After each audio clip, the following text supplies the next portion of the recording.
Sitta kulya kyankya nga ne mu lusuku mulimu omusso.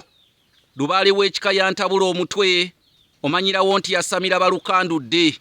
Bannange tukyali ne Muzeeyi Matiya Muteebe yeddira embwa amanyiddwa nga Muzeeyi Bidico ate ali nange mu kubaluula era nze gwali naye ali mu kubaluula nze Kanoonya Juma omulangira w'e Bukerekere akufeffettera naddala abantu nga bano ne mbakuleetera olw'emyaka gye balina ne babaako bye batukalaatira bye batukuutira bye batufalaasira bye batuwanjagira bye batwaziiranira era bye batulaamira okukola kubanga jjo emyaka gibawubidde akatambaala.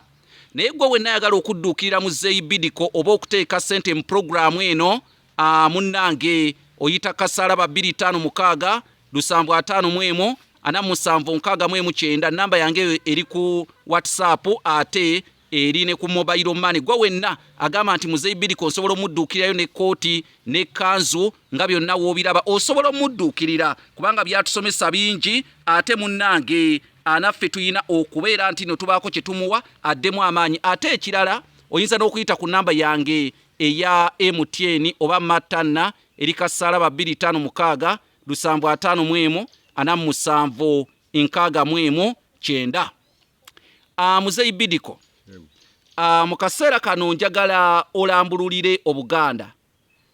We nabanga nzize okugenyiwala n'omuntu mu makaago oba nzize n'omwana wange nga woolaba mpeggwa oyo mutabani wange ne njija okugenyiwala mu makaago, kalombolombo ki bw'obanga oludde okutulaba ke wayinzanga okukola ku mwana oyo tugeze oba obutalwalira eyo naddala gye tubeera tukyadde kuba abaana bato balwala nnyo.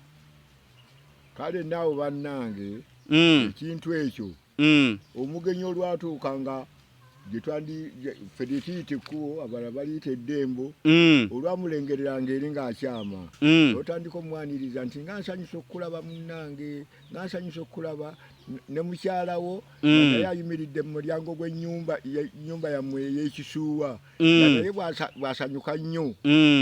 Kati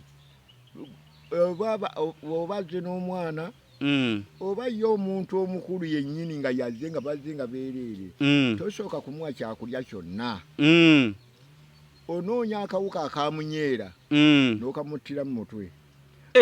Akawuka akamunyeera ng'okakwata okattira omuntu oyo mu mutwe okakwata nga kalabwe kati n'okamuttira mu mutwe wano nti munnange wano wozze weewammwe nga bw'otyo w'omugamba wano wozze weewammwe nanti mu nju temuba kkubo weebale kujja kundabako ne nnaalongo wange naye asanyuse nnyo okukulaba mukyala wo.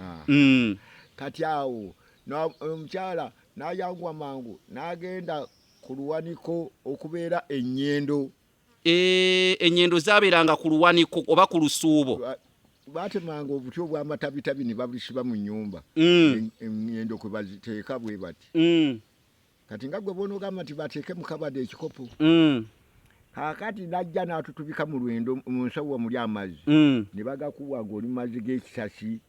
Amazzi g'ekisasi we wano ku mulyango ku muguukiriro gw'ennyumba awo onywera amazzi nga tonnayingira mu nnyumba. Awo olumala Buganda ng'eggwaawo. Kati olumala okuyingira awo nga mutanula emboozi ate abakyaze twabanga bangi kubanga taaba oyo omuganda yabanga nnyo muzuula mikwano muzuula ŋŋanda kubanga gwe olwayingira nga bakwa gwe omusajja n'okwata emmindi eyiyo omaze ogirunga mutaaba n'ogimusimba. Kati n'omukyala naye n'akwata emmindi eyiye n'agisimba mujja we. Awo nkutegedde. Awo ne balyoka bananya emboozi. Kati omwami ono agenda okuggyayo emmindi eyiye ng'amaze okunywa ku yoono.